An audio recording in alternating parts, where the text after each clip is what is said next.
Good morning and welcome to Live Oak. Please rise in body or spirit for our gathering hymn number 16, "'Tis a Gift to be Simple."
Good morning, beloved community. I am AJ Juraska, and my pronouns are they, them.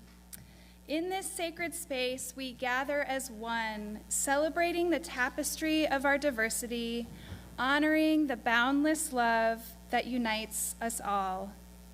Live Oak Unitarian Universalist Church is unambiguously, unapologetically progressive, and our doors swing wide to embrace all who seek a welcoming place where we celebrate the LGBTQIA+ community, where we know every identity is a divine expression of humanity, where we commit to the work of dismantling systemic racism and other oppressions, striving for a world where equity, compassion, and justice are the cornerstones of our shared existence. May our worship today be a source of inspiration, a wellspring of courage, and a call to action. Welcome, dear friends, to this place of love, acceptance, and progress. My name is Mark Anderson. My pronouns are he, him. And I want to give a special welcome to any visitors we have today, either in person or online.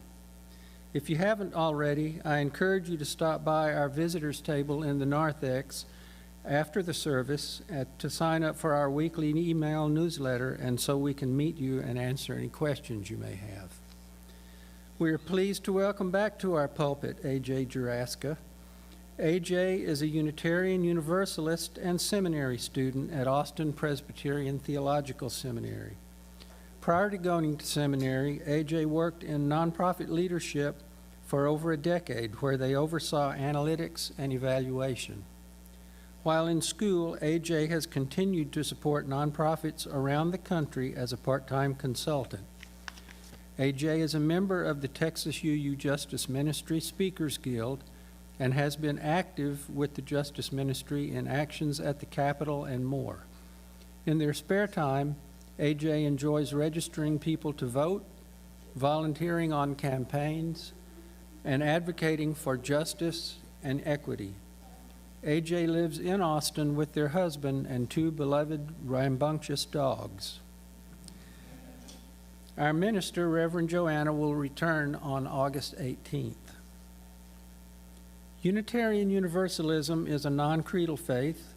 There are no doctrines you have to agree with in order to belong. Instead, we are held together by covenant, our promises to each other in this church and within our religious tradition. Please join me in these words from our historic faith. Love is the spirit of this church, and service is its law. This is our great covenant, to dwell together in peace, to seek the truth in love, and to help one another. We unite with UU churches around the world by lighting our flaming chalice, the symbol of our religion. Today, Julia Floyd will be lighting our chalice.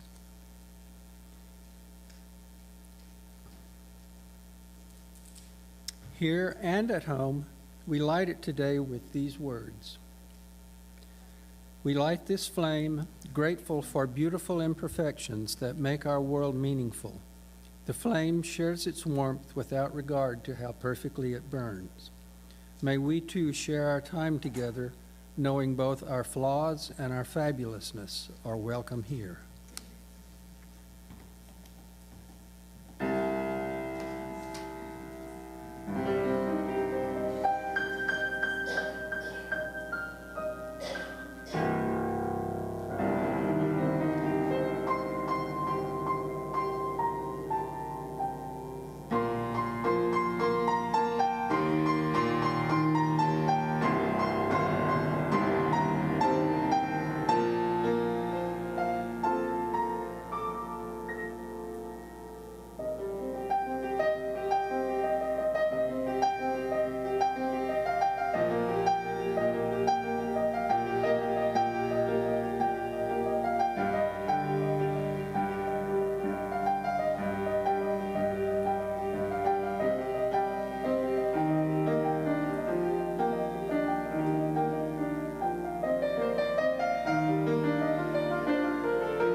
Our reading today is Mary Oliver's poem, The Summer Day, and will be read by Julia Floyd. Who made the world? Who made the swan and the black bear? Who made the grasshopper? This grasshopper, I mean, the one who has flung herself out of the grass, the one who is eating sugar out of my hand, the one who is moving her jaws back and forth instead of up and down, who is gazing around with her enormous and complicated eyes. Now she lifts her pale forearms and thoroughly washes her face. Now she snaps her wings open and floats away. I don't know exactly what a prayer is. I do know how to pay attention, how to fall down into the grass, how to kneel down in the grass, how to be idle and blessed, how to stroll through the fields, which is what I have been doing all day. Tell me, what else should I have done? Doesn't everything die at last and too soon? Tell me, what is it you plan to do with your one wild and precious life? Thus ends our reading.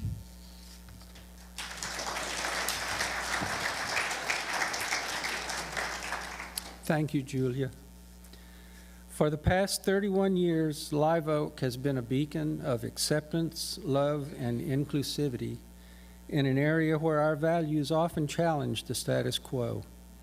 In a world where divisiveness and intolerance seem to be growing stronger, we firmly believe in the transformative power of our faith and the positive impact we are having in our area. We invite you to make a financial contribution to help sustain the church's vital work, knowing that every gift, large and small, is appreciated and carefully used in service to our mission. If you would like to donate electronically, there's a card with QR code in the seat back pockets. This congregation is owned by the members themselves.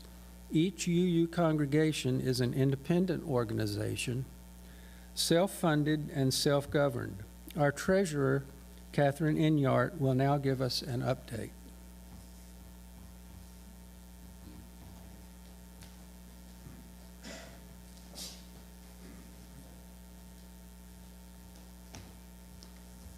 Hi, good morning. I'm Catherine Enyart. My pronouns are she, her. And if you saw the newsletter, you saw what our current budget is. I can let you know that right now, at this point, we're halfway through the year. We're about where we would expect to be in terms of our income and expenses. Right now, we're showing a negative number, but that is a typical cash flow kind of situation, we hope. That shouldn't impact the year for our budget. But this morning I actually, so it's good news as far as we're going along as expected. But I wanted to share for a minute with you all some things I've been thinking about, because I used to have a file cabinet, and then I got rid of the file cabinet, and I took all the files and I put them in boxes, and I left them there. And so I've been trying to purge, and I've been going through a lot of old papers, and it's brought up a lot of memories, as you can imagine, and some of it's related to Live Oak. And I started reflecting on back when I joined the church, we had a steering committee, not a board. And a lot of people came to that meeting, including me, and I was really interested to see what went on there. And that's where I learned what goes into making a church work. I was amazed at the incredible people that were serving and had so much dedication and commitment to this community. And I was also amazed at the amount of money that was in our budget back when we were even a very small church. Because it takes money to make everything happen. And it's not anyone's favorite subject. Even as the treasurer, it's not mine. But there is a need for that sense of commitment and ownership of this community for all of us to feel part of that. Because the work that we do in the wider community is important, and we have to be able to stay sustainable. And so it's been a long time, I've noticed, since people have come to what is now our board, a policy committee, I think, and we relate to it as the board, or we typically call it that. We have board meetings. They are open. You can come and see what goes on there. I know that for me, I used to go to the steering committee, and I was really inspired by the people that I was getting to know, and it kind of pulled me out of my shell. I, believe it or not, had a terrible fear of public speaking, and yet here I am, because this whole community has really informed who I am becoming. And so I wanted to let you all know, if you have any interest in seeing sort of what goes on behind the scenes and the work and the dedicated people that are serving on your board that you have elected as a congregation. The meetings are open. Only board members vote, but you can come and see what's going on and see how things are run and what decisions are made and talked about. And then hopefully maybe you'll be inspired to accept the request at some point if somebody asks you from the nominating committee if you want to serve as a board member, like what happened to me. And so here I am serving as your treasurer. So thank you all. Thank you for your generosity.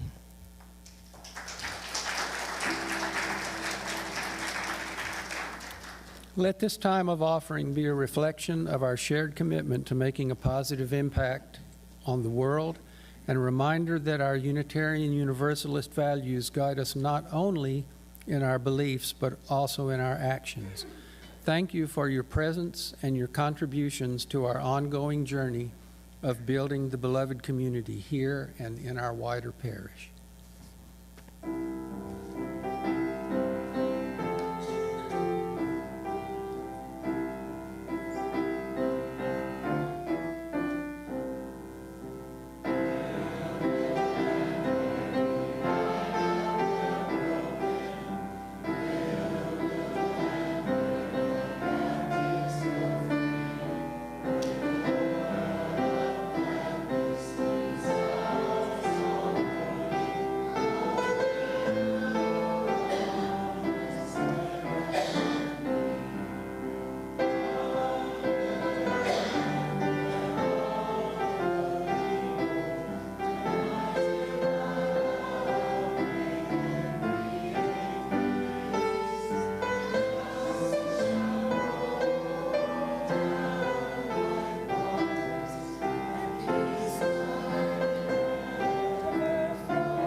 your Director of Faith Development, and I have something special to share with you today. Now, I want to share with you a member of my family. Are you ready? Are you ready, Josie? Rocky Raccoon. This is Rocky Raccoon. He's been a member of my family for 25 years, give or take a year. And I want to tell you how he became a member of my family. So, Rocky, well, first, the one thing you should notice is he's kind of faded and gray. We're both going gray together. There's a lot of different things going on with Rocky. There's some cracks. There's some glue. There's a lot of glue. There's even a hole. But that's really cool because that creates homes for frogs and scorpions this morning. Rocky has been with my family on a sailboat and an RV. He has sailed, he has traveled, he's been to the Grand Canyon, he's been to, the Seattle Space Needle, he's been to the beaches of Florida, the Capitol. He just has been everywhere. And he always acts as our ambassador of goodwill. He even sat on my front porch for, a good 12 years as, a welcomer and a sentinel. He's pretty awesome. How he came to live with us is that about 25 years ago, my grandma purchased him. He was glorious, fabulous, and magnificent in all his full color with no cracks, completely perfect. And one day we walk in and my 4-year-old sees Rocky and it was like, oh, it was Rocky. Now that 4-year-old was like, oh my gosh, this is going to be the best thing ever to play with. Can you imagine the adventures a 4-year-old and Rocky the raccoon can go on together? And out of the corner of the room, my grandma said, no. And there was a sad little 4-year-old face. And great-grandma to Morgan said, no, I don't want him broken. He's brand new. He's perfect. You may not play with him. So every time we would go to great-grandma's house, Morgan would see Rocky sitting in the corner and kind of give him a the side eye, maybe give him a little wave. And he'd always hear from great-grandma, no, that is not for you to play with. Well, time passed, and as things happen, after a long and full life, my grandma passed away. And my mom said, is there anything you'd like to have to remind you of your grandmother? And I said immediately, Rocky. Now, my grandma was a well-traveled person that had beautiful and expensive things, and the only thing we wanted was Rocky.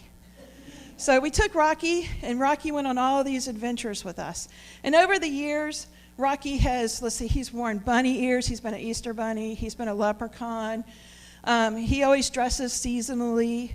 He travels everywhere with us, and occasionally he gets broken, as you saw with the back end, and we keep going on. And the first time he broke, Morgan said, oh no, we're going to have to get rid of Rocky. And we said, no, we'll fix him. He'll be perfect. It's fine. And Morgan said, he'll never be the same again. And I'm like, that's okay. We can be perfectly imperfect. And here we are. And we just keep fixing him, and he just keeps traveling with us. And it makes me think about people.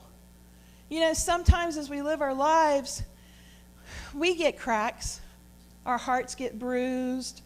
Maybe our emotions get bruised. Sometimes we literally break a bone or a tail. And we heal. We heal every single time. And we become more than what we were. It's kind of like through the imperfection, we know that we're living.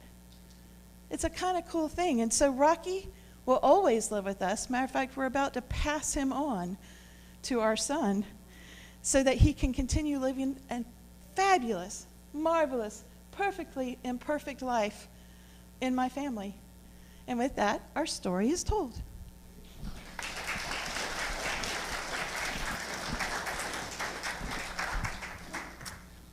Please rise as you are willing and able for hymn number 126, Come Thou Fount of Every Blessing.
In our reading today, Mary Oliver asks us what we're going to do with our one wild and precious life. I have always heard that quote out of context. It wasn't until I looked it up recently that I realized that the quote ends her poem, The Summer Day. I know it was our reading today, and Julia did a wonderful job. And in the spirit of Lectio Divina, sometimes we must hear it more than once to get more personal meaning out of it. So here's that first part again. Who made the world? Who made the swan and the black bear? Who made the grasshopper? These are big spiritual questions. Who did make the world, if anyone? Who made these wondrous and wonderfully different things, like the graceful swan and the burly black bear and the small grasshopper? She goes on to say, this grasshopper, I mean, the one who has flung herself out of the grass, the one who is eating sugar out of my hand, who is moving her jaws back and forth instead of up and down, who is gazing around with her enormous and complicated eyes. Now she lifts her pale forearm and thoroughly washes her face. Now she snaps her wings open and floats away. How does a grasshopper have the power to launch that little body into the air all by itself? Can you imagine leaping many times your height into the air only to land somewhere you haven't seen before you jumped? Can you imagine the grasshopper eating sugar out of your hand? How might that feel? Would it tickle, do you think? Try moving your jaw back and forth. It's an odd action. We usually move our jaws up and down. How wonderful, how mysterious that this creature is eating in such a different and yet similar way to our own. Now the grasshopper is gazing with enormous eyes, complicated eyes. Can you picture those eyes? Who made eyes so wondrous, if anyone? Why does the grasshopper wash her face? What might it be like to have the grasshopper launch out of your hand? How surprising, how wondrous. The poem continues, I don't know exactly what a prayer is. I do know how to pay attention, how to fall down into the grass, how to kneel down in the grass, how to be idle and blessed, how to stroll through fields, which is what I have been doing all day. Tell me, what else should I have done? What else should Mary Oliver have done? Did she use her time well? When was the last time you were idle and blessed? What would it be like to soak in the silence and stillness of a moment, only to find it not so silent and still at all, but full of life like the grasshopper? She then asks, doesn't everything die at last and too soon? Mary Oliver wrote this poem when she was 55, 29 years before she died. She would have known how old she was when she wrote this, of course, but not how much time she had left. I imagine that is what led her to ask, tell me, what is it you plan to do with your one wild and precious life? What a question, a spiritual question, a spiritual gift. Out of context, it can sound like pressure, as it did to me when I heard it out of context. What are you doing with your one wild and precious life? But in context, we see that Mary Oliver is suggesting that she is trying to open her life not to accomplishing, producing, perfecting, but instead to slowing down and appreciating the simple things that may turn out to not be so simple after all. Now, perfection is hard to let go of. I haven't found the magic solution for myself. I spent the morning trying to figure out what outfit to wear, the perfect outfit for this occasion today. But there is no perfect outfit, and yet still it came to me that way anyway. And many of you may be thinking, but isn't perfection good? Don't we want things to be better or as good as they can be? But releasing perfection doesn't mean that we get rid of doing things well or better. Rather, it's about letting go of the idea that something can be without flaw. Let's do a quick thought experiment. What is your idea of the perfect day? Are you spending it working as hard as you can to accomplish a goal? Are you resting? Are you out in nature? How much time do you spend with loved ones? How much time do you spend alone? I bet if we were to each share our perfect day, each one would be unique. My perfect day might be completely flawed in someone else's eyes. Even if we were to simplify this to the perfect book to read, or the perfect thing to say, or the perfect toy, we'd all have different ideas. I'm going to say something that might be controversial, that might shock you. At least it shocked me. True perfection does not exist. I'll admit, I was an adult when I learned that. I thought as a child you grew up and you became perfect. I got a lot of messages around that as a kid, and I still do. But it doesn't exist. So why do we continue to strive for this idea that we can say the perfect thing, be the perfect employee, the perfect partner, the perfect parent, the perfect kid? Capitalism and white supremacy culture love perfection and production. It's built into our institutions, even into seminary, a time when you might think we spend a lot of time in contemplation. But in fact, it's like every academic institution, built to cram lots of information into brains in a short period of time. Tricia Hersey created something called the NAP ministry during her first year in seminary because of the stress she was under.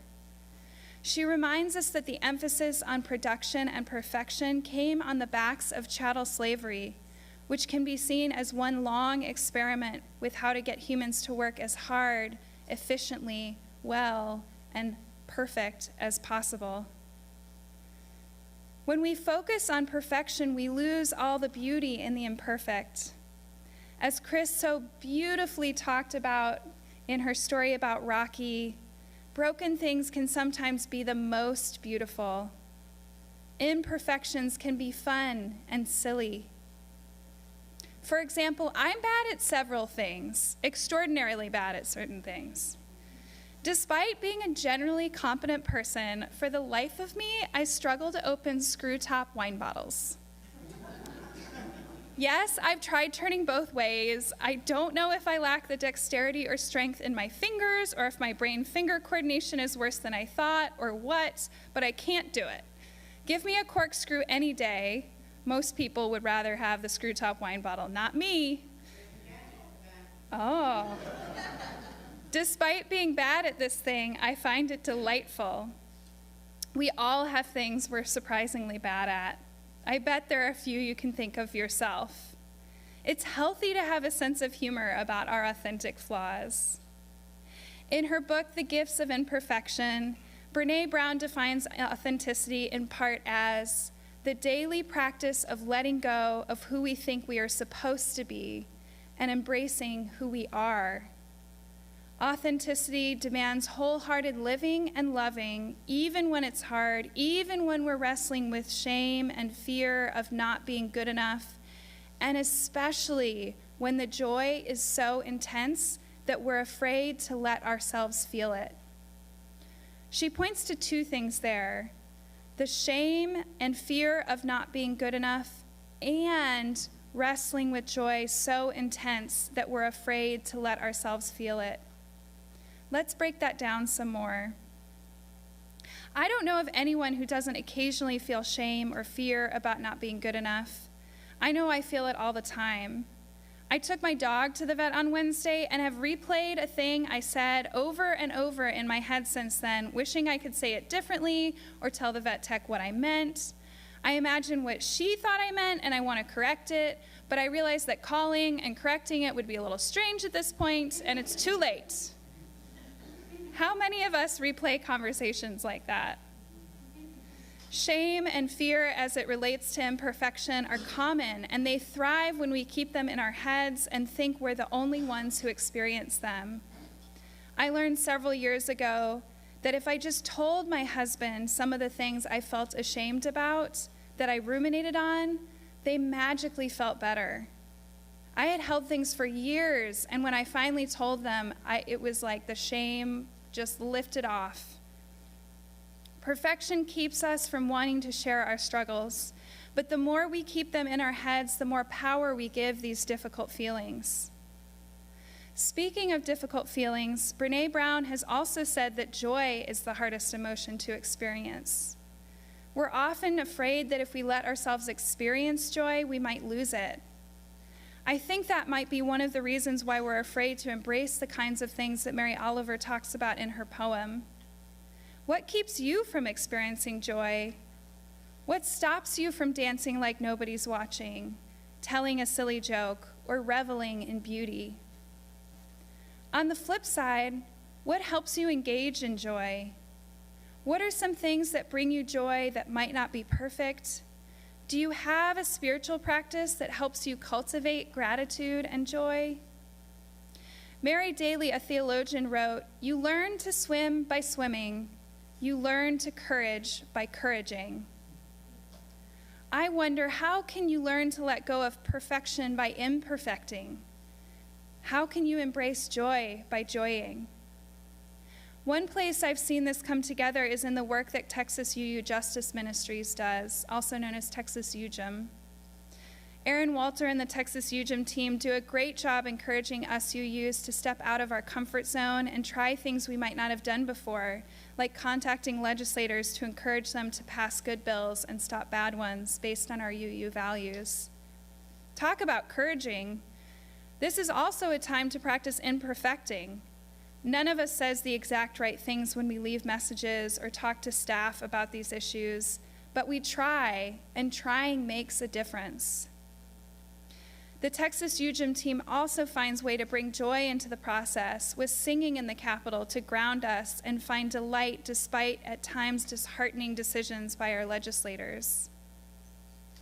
I love the idea that joying is one of the best responses to hate.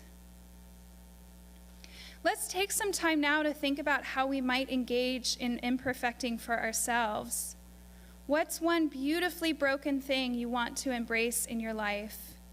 It could be something that might be considered a flaw in you that you find fabulous, like your inability to open screw-top wine bottles. Or it could be something like kintsugi, which is the Japanese practice of fixing broken pottery with beautiful gold.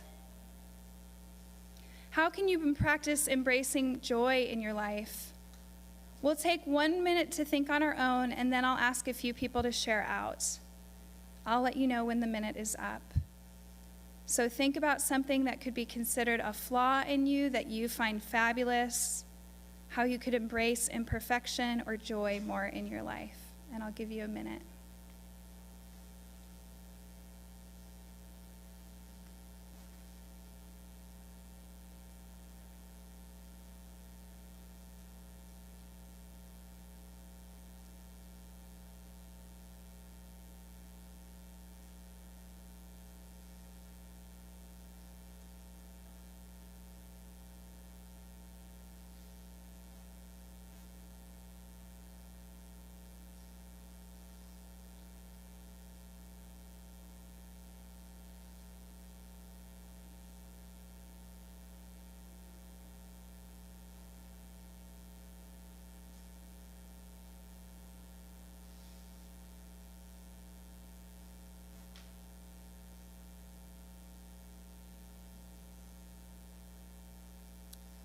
Is there anyone that would like to share something that they can do to bring imperfection or joy to your life? And wait, just 1 second, we're going to pass a mic over to you if we can. Chris has been very kind to volunteer so the people online and anyone with hard of hearing can hear. Thank you. Cooking. That does it for me. Yeah. Among other things. Playing video games for one. Yeah, cooking, we have to make mistakes to get better at it, right? but it can also bring us so much joy. So, yeah, sometimes the mistakes make the dish. That's absolutely true. Yeah. Yeah. Anyone else want to share? Hi, I'm Tanya. I'm a recovering addict, and I like to take the experiences that I've had in my addiction and help those in recovery. Wonderful. I think we've got a few more over here. Hey, I'm Jess, and when I moved here, I decorated everything in like really pretty whites, white couches, white rugs. I have a 3-year-old toddler. And so letting go of that and just knowing that, not being precious about it, and just knowing that it looks like a lived-in, loved home. And that's what, just like embracing the mess, sort of, going with that. I love that. My big rebellion as a kid, we had this patterned wallpaper, and I very subtly colored in one of the things. I don't think my mom ever noticed, but I just had to break out from the perfection.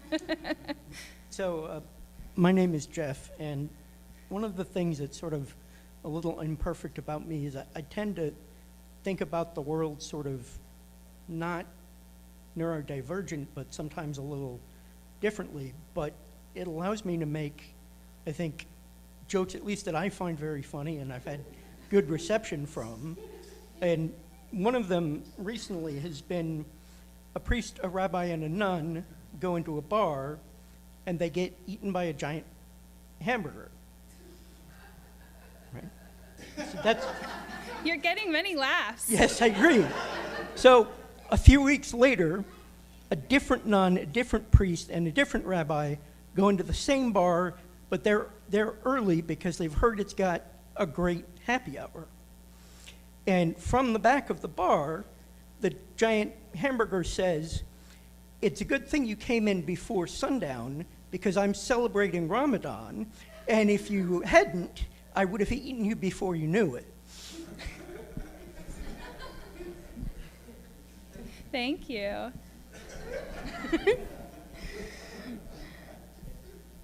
I am a conventionally bad dancer, and I'm also a heavy sweater.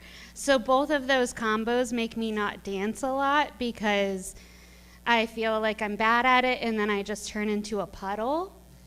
But this just makes me want, because I find so much joy in movement, of just like letting that go and moving my body and having fun with it and being a little sweaty mess doing it. I love that. Yes.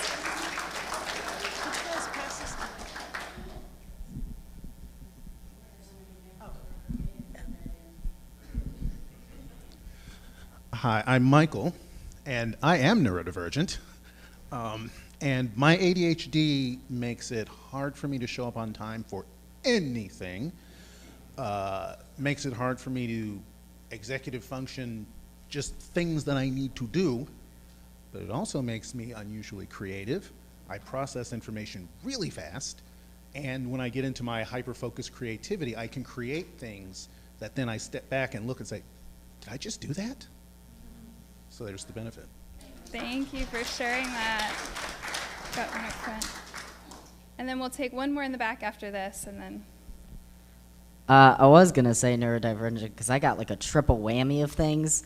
But that just is my entire life. That's like the story of my life. But then I've been in scouting for as long as I can remember. Girl Scouts, Sea Scouts, the whole thing. I can't tie any kind of knot. I have been to every single like big convention of we're gonna learn a bunch of skills, you're gonna get a bunch of badges. There's always a knot class. I always take it, and the only thing I take away from it is a square knot. I can't tie any other kind of knot, and I'm supposed to be a sailor. Your Thank shoes you look for good. that. All right, last one, and then we're gonna have to wrap it up. Hi, I'm Nico, and if you recognize me, you may realize that I've gotten a haircut recently. I specifically cut my hair because I care a lot about my appearance usually, and I came here today in a hoodie and sweatpants and a terrible haircut because I'm trying really, really hard to let go of that neurotic mess of always trying to appeal to something, which is a big step for me at least. That's wonderful. Thank you. Thank you to everyone who shared, and to those of you who had your own thoughts. I hope you'll share more at the coffee hour afterwards. These were all so great, from jokes to dancing to not tying knots. I love it. We all have these things. So Brene Brown writes, belonging doesn't require us to change who we are. It requires us to be who we are. And I just heard a lot of people being themselves, and I love it. How can you be your authentic, perfectly imperfect self? The UU values adopted in the new Article 2 vote that happened at the UU General Assembly include generosity with this definition. We cultivate a spirit of gratitude and hope. We covenant to freely and compassionately share our faith, presence, and resources. Our generosity connects us to one another in relationships of interdependence and mutuality. Our faith doesn't require us to be perfect. It asks us to have gratitude and hope. Gratitude and hope are achievable and connect us with one another. Perfection feeds disconnection. May we find greater connection and inner compassion by embracing the fabulously imperfect in our lives. I now invite you to join me in a time of reflection in word and in silence. And in the spirit of continuing Lectio Divina, let us listen to Mary Oliver's poem one final time. As I read the poem, let the words wash over you, and notice if you find yourself repeating any particular word or phrase to yourself, or if anything you hear is particularly resonant for you. Let those words stay with you as we move into time for silence after the poem. And I'll let you know when the silence is up after our poem. Who made the world? Who made the swan and the black bear? Who made the grasshopper? This grasshopper, I mean. The one who has flung herself out of the grass, the one who is eating sugar out of my hand, who is moving her jaws back and forth instead of up and down, who is gazing around with her enormous and complicated eyes. Now she lifts her pale forearms and thoroughly washes her face. Now she snaps her wings open and floats away. I don't know exactly what a prayer is. I do know how to pay attention, how to fall down into the grass, how to kneel down in the grass, how to be idle and blessed, how to stroll through the fields, which is what I have been doing all day. Tell me, what else should I have done? Doesn't everything die at last and too soon? Tell me, what is your plan to do with your one wild and precious life?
breathe in, breathe out.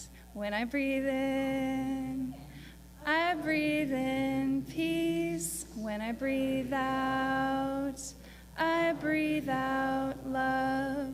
When I breathe in, I breathe in peace. When I breathe out, I breathe out love.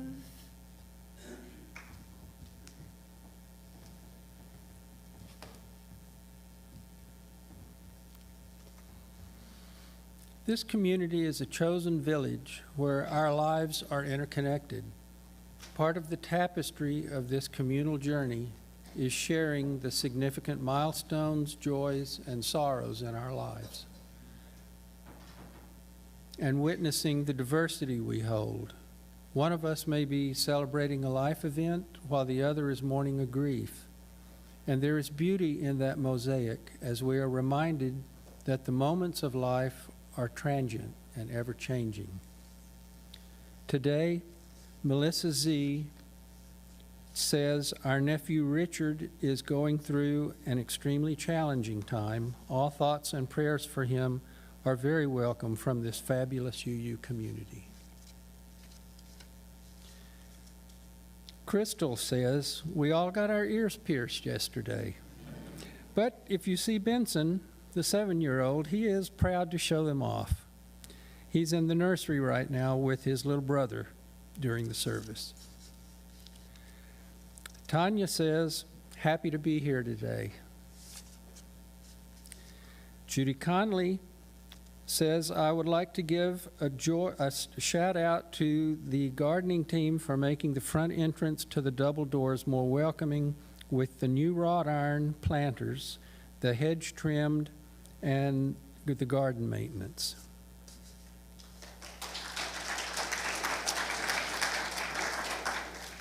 Daria says my song Use Me came out last week, and my album will come out in September as well as a music video. I'm so proud and excited about this project. Long time coming.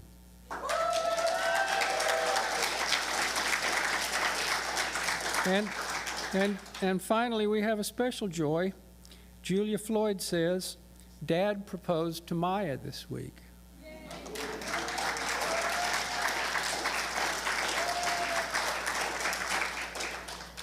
May this community draw closer with our shared experiences as we celebrate life's triumphs and navigate its trials together.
May we leave this space with gratitude and hope, with self-compassion and non-judgment, with a renewed appreciation for the perfectly imperfect in ourselves and the world around us.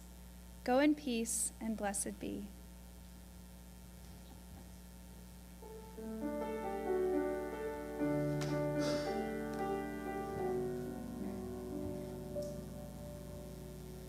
This is your invitation to the Faith Development Hour today. Let me back up. So today we have UU Summer Camp for All Ages, where we are going to be telling campfire stories and making up stories of our own. And that is for everyone from babies to our most senior elders. So come out and have a good time. The world is very heavy right now. Come play and have some fun. For the rest of you, if you're like, it's not really my jam, in the fellowship hall today, you'll find activities on the tables, discussion questions written by our visiting, by AJ, our visiting minister, seminarian, for you to engage in the materials and the topic in a deeper way. And I am modeling what it is to be perfectly imperfect right now. But we invite you to stay and engage in whichever way fits you best. Thank you.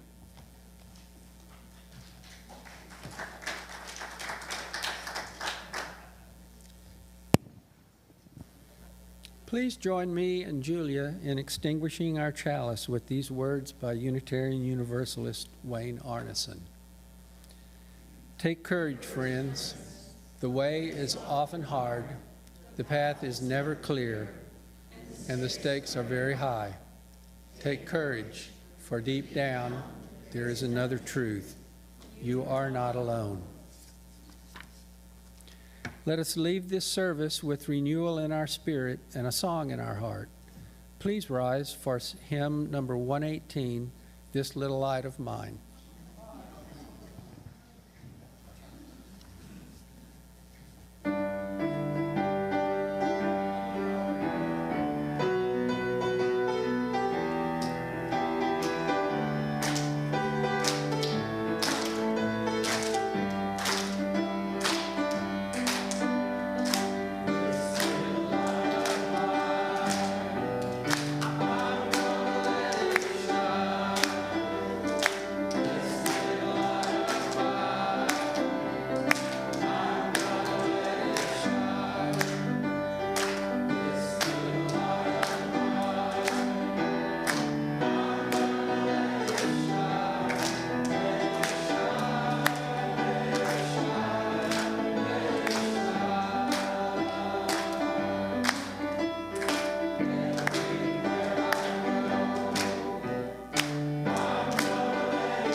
It has truly been a gift to be together today.